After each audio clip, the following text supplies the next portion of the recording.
یہ تلسم تھا، کوئی حکمران نہیں آئے گا وہ فاتح نہیں ہوگا. اس لیے ہندو بڑے موج میں تھے. تاتاری ادھر آئے لیکن تاتاری بھی بھاگ گئے. تاتاری میں ہندوستانی طرف نہیں آ سکے، آج میں جب آ گئے تھے آئے نا. اب ہوا کیا تو خواجہ میں چشتی رحمۃ اللہ علیہ کو حکم ہوا کہ پہلے یہاں آئے لاہور میں جاتے. سکندر بھی چلا گیا تھا غالباً. سکندر بھی چلا گیا تھا واپس. سندھ سے ہی چلا گیا. ہاں سکندر میں نہیں جا سکتا تھا. یہیں میں مچھروں نے کاٹ لیا تھا، ملیریا. پورا ہی ہند تھا نا پہلے تو، یہ سارا پورا ہندی تھا. تو ہوا کیا کہ آپ جب وہاں پہنچے تو آپ وہاں مراقب ہو گئے. پھر آپ کو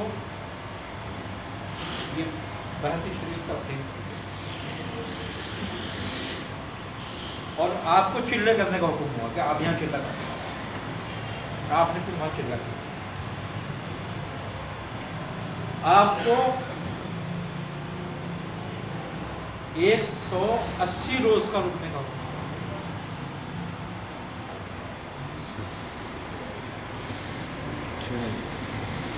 بعض روایت میں 180 ہے اور بعض روایت میں 187 روز ہے جو یہاں رہیں گے.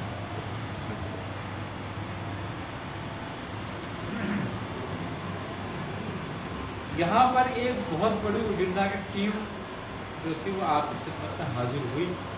اس کی برکت سے جب آپ نے یہ پورا مکمل کیا تو اس کے خدام اجنڈا تھے وہ حاضر ہوئے.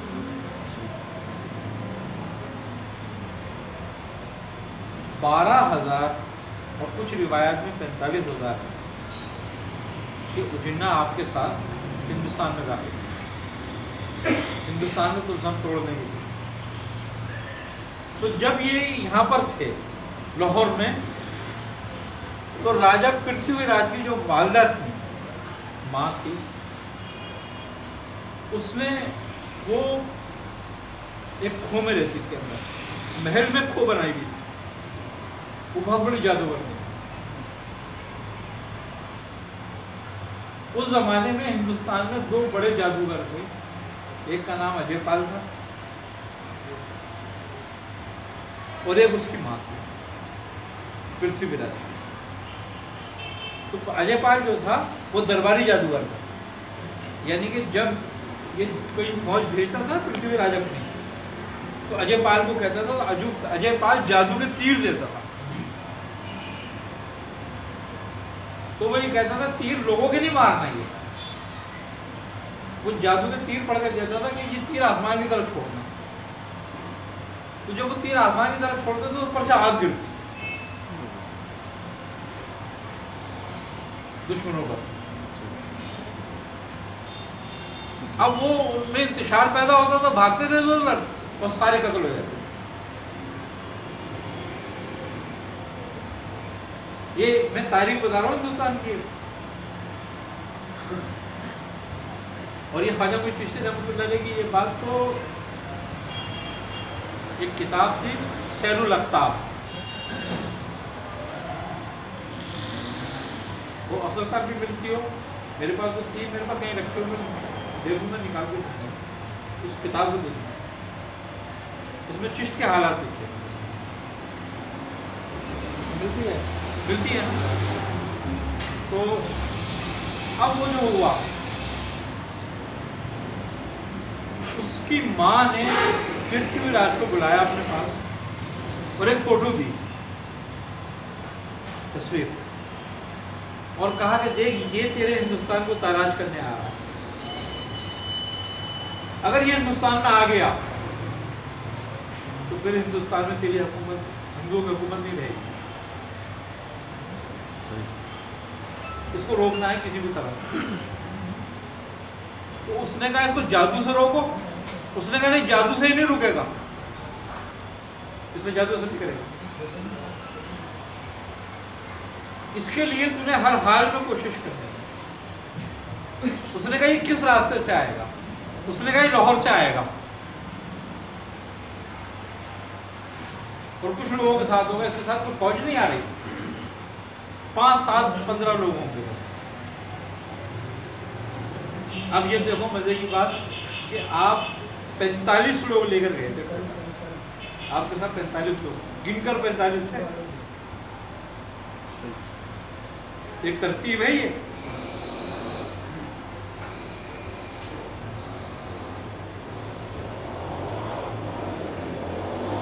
تو اس نے جب فوٹو دیکھا اس نے کہا یہ تو کوئی صوفی لگتا ہے. اس نے کہا یہ صوفی تو ہندوستان کو برباد کر دے گا اگر یہ صوفی اندر آ گیا. تو اس نے اجمیر سے لے کر اور لاہور تک چیک پوسٹیں بنا دی اور سب جگہ فوٹو بھیج دی کہ اس آدمی کو داخل نہیں ہونے دینا، اس شکل کے آدمی ہے نا. اب اس نے کہا اس کا مسکن کہاں ہوگا؟ اس نے کہا اس کا مسکن تارا گڑھ ہوگا. تارا گڑھ میں آنے لگے. تارا گڑھ ایک اونچائی ہے اجمیر کی علاقہ بھی ہے پورا. ہاں.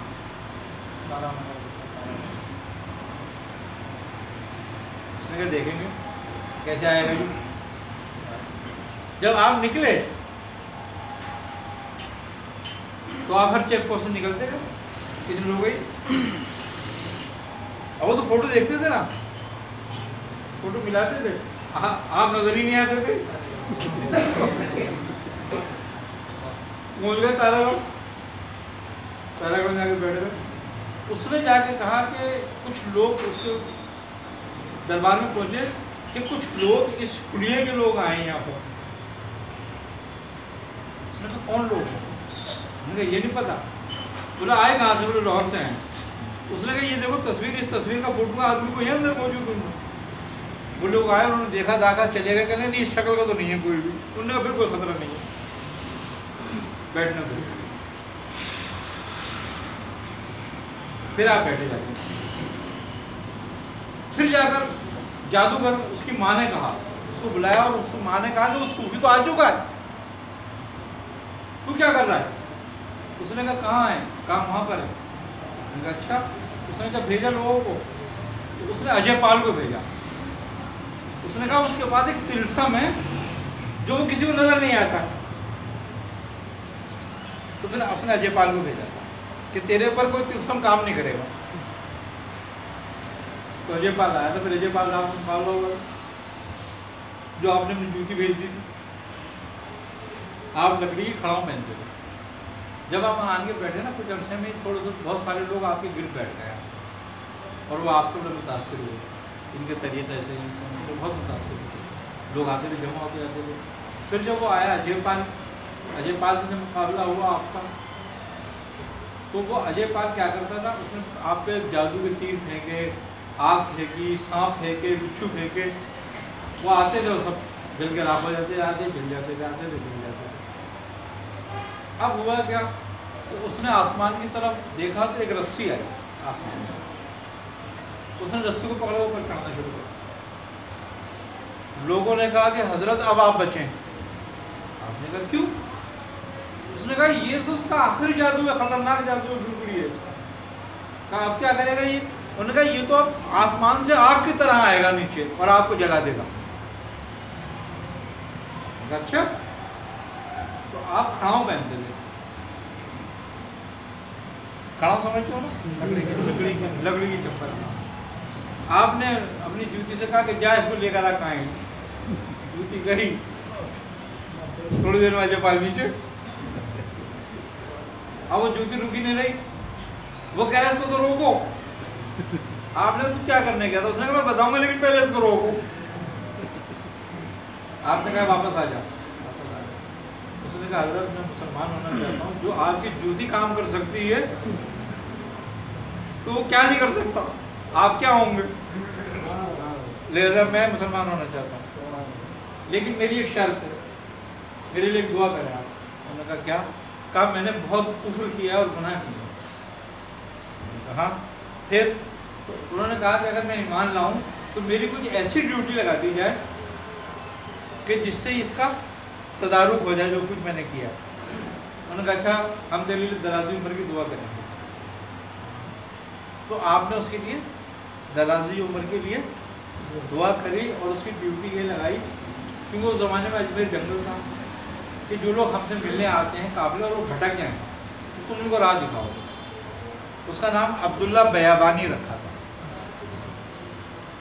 آج بھی اگر کوئی اجمیر میں بھٹک جائے نا اور 2 رکعت نماز نفل پڑھ کے خواجہ معین چشتی رحمۃ اللہ علیہ کو اصال کر کے عبداللہ بیابانی سے مدد مانگے تو آ جاتا ہے اور راستہ دکھا دیتا ہے. کسی بھی صورت میں آیا راستہ دکھا دیتا ہے. اس کی ڈیوٹی آج بھی ہے.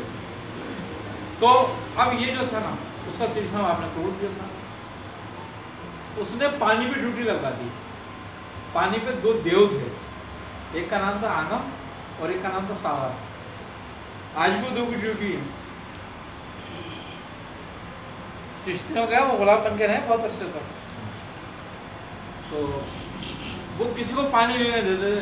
اس کی ماں نے ان دیووں کو کہا کہ کسی کو پانی نہیں لینے دینا ہے، ان کا توڑ پانی ہے، ان کا پانی بند کرو.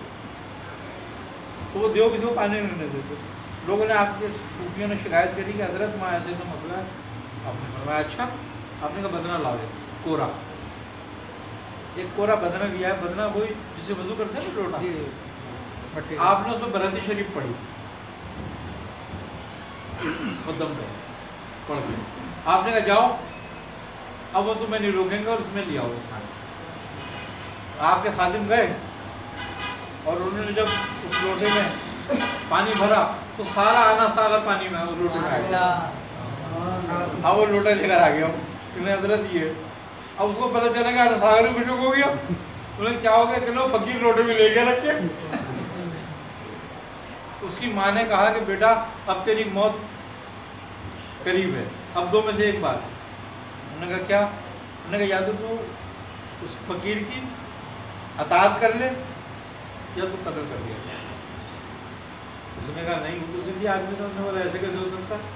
تو اس کا ایک سالار تھا، اس کا نام تھا راما سانگ. سانگ چلاتا تھا. سانگ سمجھتے ہو کسی کو کہتے ہیں؟ سانگ کہتے ہیں گرز. لیکن اس کا گرز جو تھا نا اس کے بارے میں ہے کہ وہ 12 من کا گرز چلاتا تھا. اسی لیے کوئی فاتح اس کے آگے ٹھہرتا نہیں. آپ نے جب اس نے حکم دیا نا رانا سانگا کو جان صوفیوں کو قتل کر دو، تو اسی رات کو آپ نے اس کو محمد غوری کو جا کے بشارت دی کہ چل ہندوستان پہ حملہ کر. اس نے خواب میں دیکھا کہ ایک بزرگ مجھ سے کہہ رہے ہیں ہندوستان میں حملہ کر، تیاری کر. ہم نے ہندوستان تجھے دے دیا. اب وہ سمجھا میرا خواب خیال ہوگا. دوسرے دن پھر اس کو بشارت دیا کہ چل ہم نے ہندوستان تجھے تیرے حوالے کیا. پھر انہوں نے خواب و خیال سمجھا. تیسری رات کو پھر اس کو آپ نے بڑے غصے میں آپ نے اس کو کہا تو اٹھتا نہیں ہے، کیوں نہیں چلتا؟ تو اس نے کہا کہ حضرت رانا سانگا اس کا سالار ہے اور پرتھوی راج بہت طاقتور بادشاہ ہے. تو آپ نے فرمایا کہ ہم نے رانا سانگا کو قتل کر دیا اور پرتھوی راج کو زندہ تیرے حوالے کر دیا. واہ.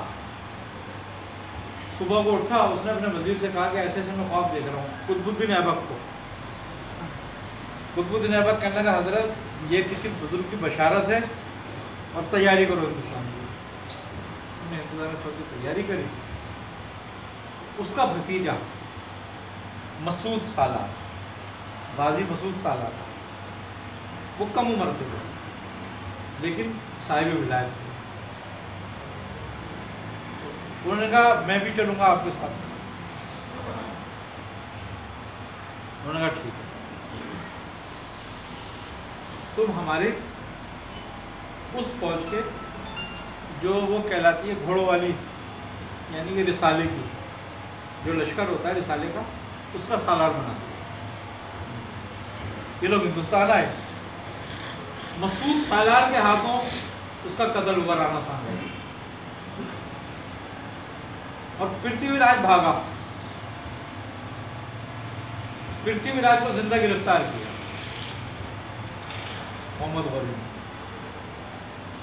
پھر اس کو قتل کر دیا تھا، کروا دیا تھا.